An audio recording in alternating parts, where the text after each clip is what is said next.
El siguiente tema es posiblemente uno de los más importantes para aquellos que cursan alguna ingeniería, ya que comprende gran parte de los conceptos y leyes vistos hasta ahora en la rama de la mecánica. Mientras que comúnmente tratamos de analizar la dinámica de múltiples objetos, en muchos casos deseamos que estos se encuentren en equilibrio. El equilibrio de los cuerpos es fundamental para el análisis de vigas, estructuras y, en general, edificios, para evitar que estos se muevan y que se derrumben.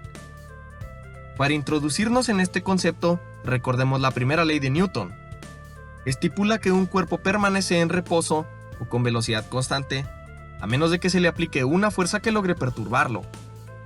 En otras palabras, un cuerpo adquiere un estado de equilibrio cuando no existen fuerzas actuando sobre él, o la suma de ellas es igual a cero. Esta es la primera condición para que un cuerpo se encuentre en equilibrio. La suma de las fuerzas de los ejes coordenados X, Y y Z deben de ser igual a cero para que el objeto no altere su estado de movimiento, o que éste no se encuentre desplazándose con cierta aceleración. Aunque dicho objeto no se desplace con respecto a su centro, sí puede rotar sobre sí mismo, y esto le conferiría una dinámica. Entonces hablamos de una segunda condición que comprende la rotación del objeto.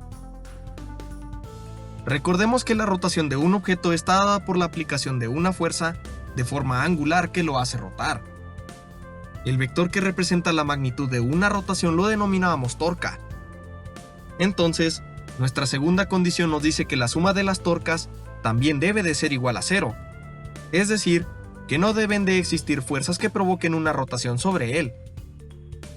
Estas dos reglas en conjunto se conocen como las condiciones de equilibrio. La primera nos habla de que el objeto no debe de acelerarse en cualquiera de los ejes, y la segunda, que no debe rotar. Para el caso de este plumón, aplicamos la misma fuerza sobre ambos lados, pero la forma en cómo se están aplicando hacen que éste rote.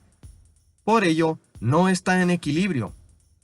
Entonces, el que la suma de las fuerzas sea igual a cero no basta para obtener un estado de equilibrio, sino también cómo se aplican para evitar un giro indeseado. En el caso de este mesero, ubica los pesos de los objetos de forma proporcional para que el plato no gire. De lo contrario, la suma de las torcas es diferente de cero y el plato gira. Entonces, la distribución del peso en un objeto importa para evitar giros indeseados y permanecer en este estado de equilibrio. Normalmente en lo que concierne a problemas de la suma de fuerzas, el vector de la gravedad siempre lo dibujábamos en el centro del objeto, como si toda la masa estuviese concentrada en su centro geométrico. Pero la realidad es que toda la masa se encuentra distribuida a lo largo del objeto. Entonces, existe un vector de gravedad por cada partícula contenida en el objeto. Sin embargo, previamente dijimos que podíamos aproximar toda la masa distribuida del dicho objeto en un lugar llamado centro de masa. Así que también podemos aproximar la fuerza de gravedad en un único vector actuando sobre el objeto, ya que el valor de la aceleración gravitacional es relativamente el mismo para todas las partículas en la Tierra, 9.81 metros sobre segundo cuadrado. Este es conocido como el centro de gravedad. Ambos centros guardan una pequeña relación y tiene que ver con lo que acabo de mencionar. Si la constante g o la aceleración gravitacional tiene el mismo valor en cada punto del objeto, el centro de masa y el centro de gravedad se encuentran en el mismo punto. Para la mayoría de los sistemas en la Tierra, ambos se suelen encontrar en el mismo punto. Claro que hay ciertas excepciones, como algunos rascacielos, cuya altura varía el valor de g, pero ambos puntos casi siempre están donde mismo.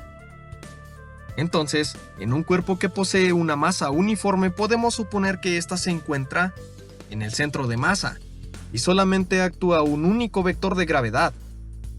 Pero ¿qué pasa con el siguiente objeto? Este está conformado por 2/3 partes de acero y el resto de plástico. Debido a la diferencia de densidades entre objetos, el centro de masa no se encuentra esta vez en su centro geométrico. Va a estar un poco desplazado a la derecha, que es donde debemos de ubicar el centro de gravedad.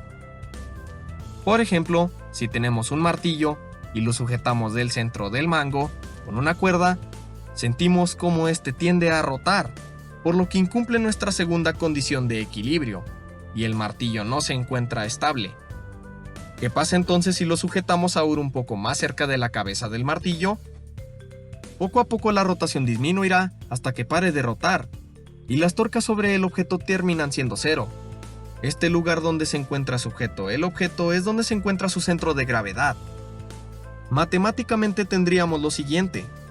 En caso de tomar el martillo por la orilla del mango, tendríamos que la torca, o el giro, debido a la acción de la gravedad, sería R cruz W, donde R es la distancia de donde tomamos el martillo al centro de gravedad, que planteamos anteriormente, y W es el peso total del martillo.